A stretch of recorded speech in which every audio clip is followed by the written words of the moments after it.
Juan Kapitulo 6, versikulo 35. Si Jesus miingon kanila, "Ako mao ang pan nga naghatag sa kinabuhi. Ang muari kanako dili nagayod gutomon, ug ang mutuo kanako dili nagayod uhawon." Ang mga puno Pan sa kinabuhi. maglikon unta sa mong pagtuo ug gagaka kami sa pagtuman sa imong mahal nga kasuguan. Ang ginumana kaninyo, Santos nga Ebanghelyo, sumala ni San Juan. Unong kadlaw sa wala pa ang pangilin sa pagsaylo, meto sa Jesus sa Betania, diin gibanhaw niya si Lazaro nga namatay. Nangandam sila sa panihapon alang niya. Samtang nagsilbi si Maria, si Lazaro miuban ni Jesus. Nimikuha si Maria o usa ka libra nga mahalong pahumot, hinimo sa lunsay nardo. Gidihugan ang tiil ni Jesus, gipahiran sa buhok, nangalimyon sa kahumot ang tibuok balay.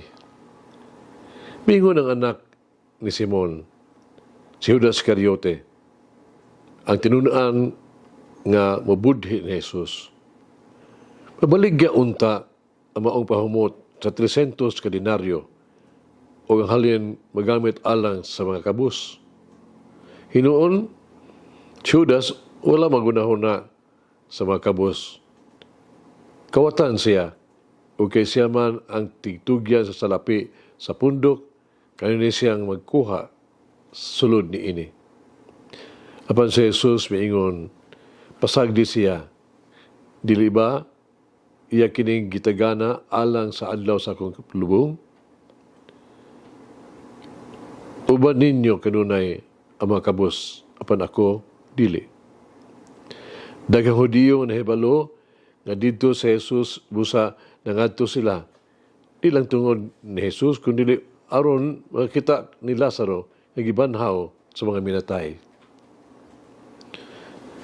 Nagsabot-sabot ang mga pangulong pare sa pagpatay sa ni Lazaro. Tungod niya daghang Hudiyo na miya ug mituo ni Jesus. Ang Ebanghelyo sa Ginoo. Pasalamati ang Ginoo kay siya maayo, ang iyang gugma mulungtad hangtod sa kahangturan. Pasalamati ang Diyos sa tanang mga Diyos, ang iyang gugma malungtaron. Pasalamati ang Ginoo sa mga Ginoo, ang iyang gugma balungtaron.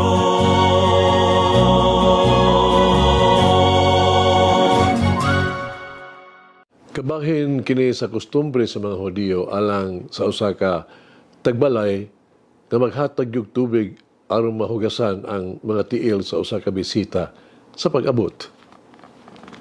Si Maria nakahimog talagsaong butang. Iya gidihugan ang mga tiil ni Jesus. Imbis tubig, mahalon nga mapahumot nga lana o gipahiran kini sa iyang buhok. Si Judas nagbiay-biay bahin sa pagkausik sa daghang salapi, no? Katumbas manggol sa 300 ka adlaw nga suhol ang bili sa tawag to pahumot. Para ni Judas, kung paniya mas maayo kung ibaligya kining pahumot nga lana, o halin ihatag ito sa mga kabus. Palagi sa payan ni Jesus niya ang komento ni Judas. Pag gitugutan niya si Maria, pagpadayon sa iyang gibuhat, pagdihog sa iyang mga lawas, agig kinipapangandam alang sa iyang paglubong. Sumala pa sa Ebanghelyo. Si Maria nakahimo sa maong paghalad pasidungog tungod kay siya nakaila kang Hesus.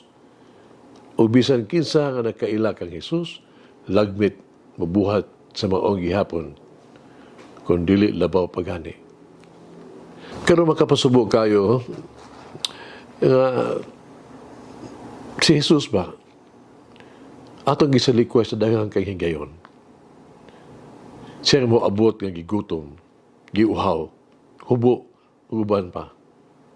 Apan siya gipapahawa nato. Pipila lang ang nagatiman.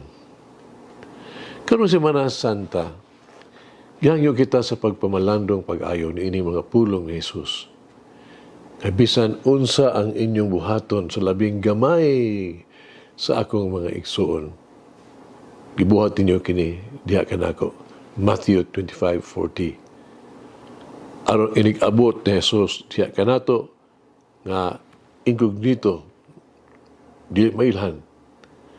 Mailhan nato siya og mga padayag sa tuang pagmahal kaniya. Magampo kita. Nagugmaong Diyos dining panahon sa Kwaresma. Tabangi kami nga ipunting ang mga mata sa imuhang anak, si Jesus, ug bukas ang ang kasing-kasing sa pagsunod sa iyang panig-ingnan, ehemplo. Tabangi kami nga mutuo nga mas lig-on pinaagi sa pagkat-on sa pag-ingon dili sa mga sala ug sa among mga kakapakyasan. Tabangi kami sa paggahin o daghang panahon sa pag-ampo, pag-iksulti, pagkaminaw kanimo. Tabangi kami na makita ang mga panginahanglan sa uban, ipaambit kung unsa ang anaa kanamo ng mga kabus, gikutom ug walay pulianan. Ipangayo na mo kini pinaagi ni Kristo among Ginoo. Amen. Mama Mary, teach me to always give my whole self in the love and service of God and others. Malangin ang Diyos mga gaon sa tanan, Amahan, Anak, Espiritu Santo. Amen.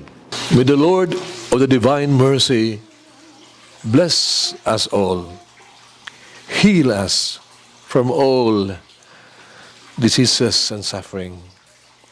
Ayun unta niya kita, tanang mga sakit na sa lawas o sa kalag, body and soul. In the name of the Father, the Son, and of the Holy Spirit. Jesus, I trust in you. Amen.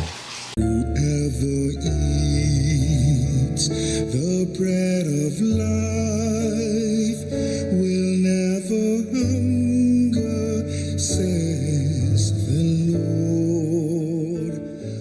Kay galaan inyong nabati ang pagpaambit ug hamubong pamalandong sa pulong sa Dios pinaagi sa tulumanon pan sa kinabuhi nga gidumala ni Monsignor Daddy Silva. Hangtod na usab sa sunod higayon, daghang salamat. The bread of life.